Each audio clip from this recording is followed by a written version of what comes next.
6 अगस्त 1945 Japan के Hiroshima शहर में गर्मियों का मौसम चल रहा था। नीले आसमान और सूरज की हल्की किरणों के बीच लोग अपनी दिनचर्या शुरू कर रहे थे। करीब 7 बजे जापानी सेना को अपनी रडार पर दक्षिण में हलचल दिखाई देती है। कुछ देर में वो समझ जाते हैं कि एक अमेरिकी विमान हिरोशिमा शहर की तरफ बढ़ रहा है। तभी जापानी सेना तुरंत सभी रेडियो कार्यक्रम बंद करवाकर हर तरफ चेतावनी के सायरन बजाती है और हिरोशिमा के लोग प्रार्थना करने लगते हैं कि अमेरिका उनके इलाकों में हमला ना करे, क्योंकि उस वक्त के सबसे शक्तिशाली बॉम्ब से भी कोई एक छोटा सा इलाका तबाह हो पाता था, जिसमें कुछ दर्जन लोगों की मौत होती थी। लेकिन जापान ये कहाँ जानता था कि आज उस पर एक ऐसी कयामत बरसने वाली है जो एक ही झटके में पूरे के पूरे शहर को जलाकर राख कर देगी। दरअसल अमेरिका का ये विमान जापान का दौरा करने आया था और जापानी सेना चाहती तो अपने लड़ाकू विमानों को भेजकर इसे रोक भी सकती थी, लेकिन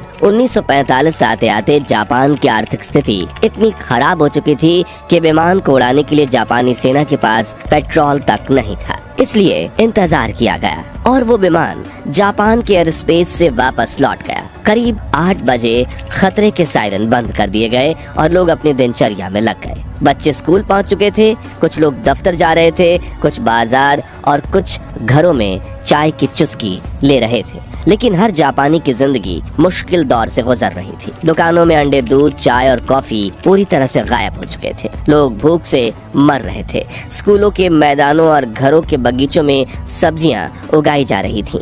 पेट्रोल भी आम लोगों की पहुंच से बाहर हो चुका था, इसलिए सड़कों पर एक भी निजी कार नहीं दौड़ रही थी। हिरोशिमा की सड़कों पर हर तरफ साइकिलें और पैदल चलते लोग दिखाई दे रहे थे। सुबह के करीब 8 बजे जब हिरोशिमा के लोग दोबारा अपनी जिंदगी की ओर लौट ही रहे थे, तभी आसमान में एक और विमान दिखाई देता है। जापानी सेना इस विमान को भी रोक सकती थी, लेकिन उन्हें लगा ये भी पहले की तरह परिस्थिति का जायजा लेने आया होगा। लेकिन वो नहीं जानते थे कि ये विमान करीब 1 लाख लोगों की मौत का फरमान लेकर आया है। ये विमान था अमेरिका का B-29 बॉम्बर इनोल गे, जिसे उड़ा रहे थे लेफ्टिनेंट कर्नल पॉल टिबेट्स। इस विमान के दाहिने विंग से 10 मीटर की दूरी पर 1 किलोमीटर पीछे एक दूसरा B-29 विमान ग्रेट आर्टिस्ट उड़ रहा था, जिसके पीछे एक तीसरा बमबर्षक भी था जिसे जॉर्ज मार्कराड उड़ा रहे थे। उनकी अकेली जिम्मेदारी थी तस्वीरें लेना, इतिहास के सबसे बड़े परमाणु हमले की तस्वीरें। उधर अमेरिकी विमान हिरोशिमा की तरफ बढ़ रहा था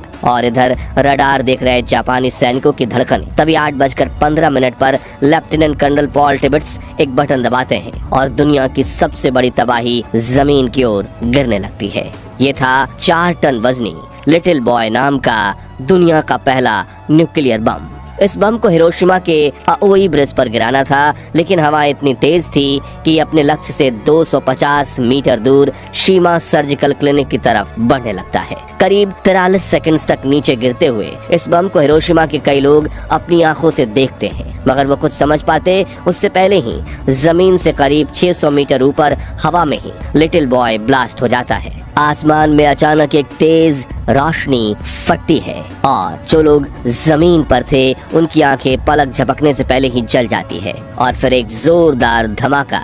इसकी शक्ति 12,500 टन TNT के बराबर थी। जब ये फटा तो आसमान में तापमान 10 डिग्री सेंटीग्रेड तक पहुंच गया, मानो सूरज धरती पर आकर फट गया हो। धमाके के तुरंत बाद हर तरफ आग की लपटें फैल चुकी थी। शहर के बीचों बीच कंक्रीट की इमारतों को छोड़कर बाकी सब जलकर राख हो गए थे।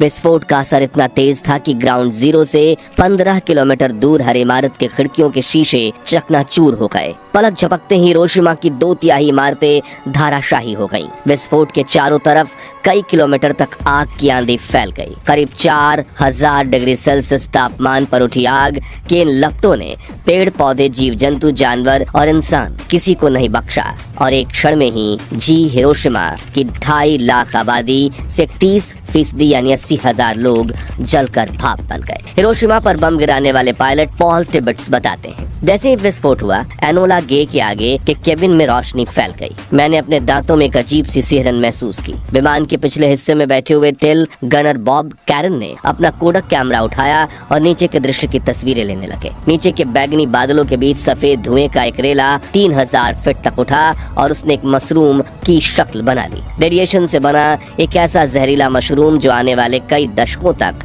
हिरोशिमा के लोगों को तड़पाकर मारने वाला था। 13 वर्षीय सेतुत्सुको थर्लो, जो उस समय स्कूल में थी, बताती हैं, मैंने एक तेज सफेद रोशनी देखी और फिर सब कुछ काला हो गया। जब होश आया तब मैं मलबे में दबी हुई थी। मेरी सहेलियां चीख रही थीं, कुछ की आंखें निकल आई थीं, कुछ के शरीर से खाल लटक रही थी। मैं बस रेंग कर बाहर निकली, लेकिन वहाँ बाहर कोई दुनिया ही नहीं बची थी। आग की लपटें मेरा पीछा कर रही थी। मैं बहुत तेज भागी, तभी पीछे से मुझे एक जानी पहचानी आवाज सुनाई थी। वो मेरी सहेली थी जो मलबे के नीचे फंसी थी। मैंने उसे निकालने की कोशिश की, तभी आग के लपटों ने उसे मेरी आंखों के सामने जला दिया। मैं और तेज भागी, लाशों के ढेर के बीच से जैसे तैसे करके एक पहाड़ी पर पहुंची, और जब मैंने पीछे मुड़कर देखा तो मुझे मेरा शहर नहीं बल्कि आग का जलता हुआ नर्क दिखाई दिया। उधर हिरोशिमा के पूर्वी इलाके में एक ट्रेन शहर की तरफ बढ़ रही थी। अचानक जवानों ने चलती ट्रेन रोककर सभी पैसेंजर्स को नीचे उतर जाने के लिए कहा। डिब्बों को इंजन से अलग कर दिया और वहीं रोक दिया गया, लेकिन इंजन आगे बढ़ता चला गया। लेकिन वो बहुत आगे नहीं जा पाया, क्योंकि रेलवे लाइन पैदल शहर छोड़कर आने वाले लोगों से भरी हुई थी। उनमें से कुछ लोगों की त्वचा उनके चेहरे से लटक आई थी और कुछ की बाहें इस तरह झूल रही थी जिस तरह दीवार से आधा फटा पोस्टर झूलता है। कुछ लोग बहुत धीरे चल रहे थे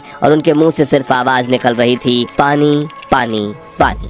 लेकिन रेडिएशन ने शहर के पानी को जहरीला बना दिया था और लगातार इस बात से अनजान जिन भी लोगों ने इस जहरीले पानी को पिया वो तड़प कर मारे गए। रात के करीब 11 बजे एटम बम विस्फोट से पैदा हुए बादलों की वजह से हिरोशिमा में तेज बारिश होने लगी। ये काली बारिश थी जिसमें गंदगी, धूल और विस्फोट से उत्पन्न हुए रेडियो एक्टिव तत्व मौजूद थे। रेडियो एक्टिव राख और पानी से बनी इस बारिश की बूंदे जहाँ गिरती वहाँ जमीन जहरीली हो जाती। मगर प्यास से तड़प रहे कुछ लोगों ने इस पानी को पिया और चंद मिनटों में तड़प कर मर गए। वहीं जो लोग उस दिन बच गए वो धीरे धीरे रेडिएशन के असर से मरने लगे। किसी को कैंसर हुआ, किसी के अंग गलने लगे तो किसी की आने वाली पीढ़ियां विकलांग पैदा हुई। इस धमाके के वक्त हिरोशिमा शहर में 1 सेकंड में 80,000 लोगों की जान गई थी, जो एक साल में बढ़कर 1,40,000 के पार पहुंच गई। लेकिन बचने वालों में से एक थे 37 वर्षीय रिपोर्टर सातोशी नाकामुरा, जो हिरोशिमा से थोड़ी दूर अपने दोस्त के घर गए थे। जब एटम बम फटा तो उसके असर से वो जमीन पर गिर पड़े